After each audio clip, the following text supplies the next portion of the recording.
नमस्ते. आपण आज नेवासा या ठिकाणी वन सेटर श्री निखिल सावंत सर यांच्याकडे आलो आहोत. तर सर, आपण कोणत्या प्रकारची ट्रीटमेंट देता? आपण बोन सेटिंग करतो, म्हणजे जे जॉईंट पेन करत असतो, म्हणजे समजा आता काही म्हणजे कसं मणक्यात गॅप पडतो, तर ते आपण सेटिंग करून ते पूर्ण एकदम त्याची जी सूज असते ती एकदम पूर्णपणे कमी करून टाकतो.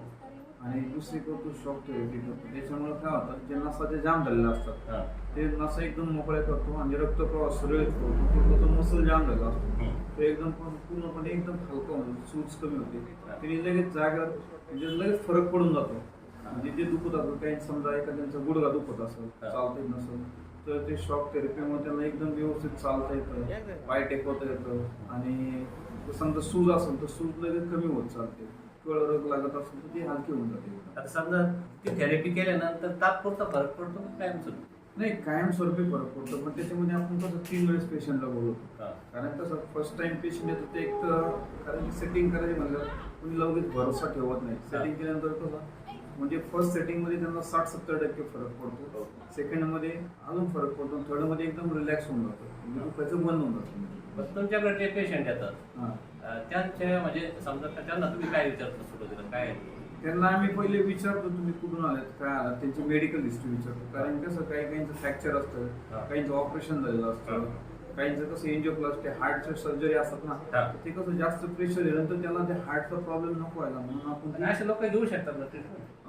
जर समजा एखादा समजा बायपास व्हायला असेल तर समजा त्यांचा पाय दुखतोय की हात दुखतोय, तर तो आपण जो पार्ट जो सध्या समजा हार्टवाला आहे तर त्यांना पाठीवर झोपू शकत नाही, कारण प्रेशर दिलं म्हणजे त्यांना ते हार्टचं पेन होईल ना. तर मग आपण काय करतो, तो पार्ट सोडून दुसऱ्या पार्टला मग ट्रीटमेंट करतो. समजा तो पाय दुखत असेल पाय ट्रीटमेंट करतो, पण असं पाठीची ट्रीटमेंट करत नाही की त्यांनी त्याला त्रास होईल असं. साधारण किती वेळा यावं लागतं तुमच्याकडे? 3 वेळेस बोलवतो आपण प्रत्येकाला. हो. तर साधारणपणे म्हणजे मला काय वाटतं, एखाद्याला खाण्याला कळ लागते, हो, मानेला कळ लागते, हात दुखतो, हातवरती होते, कमरेचा प्रॉब्लेम, गुडघ्याचा प्रॉब्लेम, तर हे पेशंट सगळे तुमच्याकडे येऊ शकतात? हो, येऊ शकतात ना आमच्याकडे. आम्ही पूर्णपणे त्यांची ट्रीटमेंट करतो. आणि ट्रीटमेंटला साधारण किती वेळ लागतो? तरी एक अर्धा तास लागतो एक पूर्ण ट्रीटमेंटला. कारण की त्यामध्ये कसं आपण बोन सेटिंग करतो, नंतर शॉक थेरपी करतो. म्हणजे बोन सेटिंगमध्ये तू 60-70% रिलॅक्स होऊन जातो, शॉक थेरपीमध्ये पूर्णपणे रिलॅक्स होऊन जातो. दुसरं असं की याच्याबरोबर काही मेडिसिन वगैरे देतात? नाही, मेडिसिन नाही देत. आपलं एकदम आयुर्वेदिक उपचार आहे. एकदम आयुर्वेदिक मध्ये जसं फिजिओथेरपी. हो, फिजिओथेरपी म्हणजे बोन सेटिंगच आहे. म्हणजे कसं असतं, आता समजा आपण एक 40-50 किलोमीटर गाडी चालवतो, तर कसं आपलं अंग होतं, आपण गाडी स्टँडवर हाडं वाजवतो, आपलं कसं फ्रेश होतं हाडं वाजलं, तर जो गॅस जमा झाला असतो तर तो आपण रिलॅक्स करतो. म्हणजे ती तुमची सूज असते ती एकदम कमी होऊन जाते आणि एकदम फ्रेश वाटतं. तर समजा तुमच्याकडे यायचंय, बस स्टँड पासून कसं यायचं? Bus stand Nevasa bus stand आले तर तिथून पुढे श्रामपूर रोड लागतो तुम्हाला. पोलीस स्टेशनच्या जवळच आहे, एकदम पासून बस स्टँड पासून 5 मिनिटाच्या अंतरावर आहे. तुम्ही चालत देऊ शकता इथे.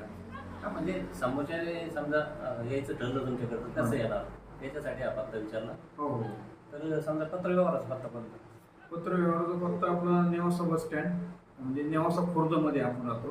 तालुका पण नेवासा आहे, जिल्हा संभाजी अहमदनगर. समजा तुमच्याकडे एखाद्या यायचं तर मग अगोदर फोन करून यायचं का? हो, पहिले कारण येण्याआधी कसं आहे, पहिले अपॉइंटमेंट घ्यावं लागते. कारण पेशंट असतात ना खूप, त्याच्यामुळे अपॉइंटमेंट घेतली म्हणजे मग तो नंबर आपण लावून ठेवतो, म्हणजे आला तर डायरेक्ट ट्रीटमेंट हिशोबाने. तर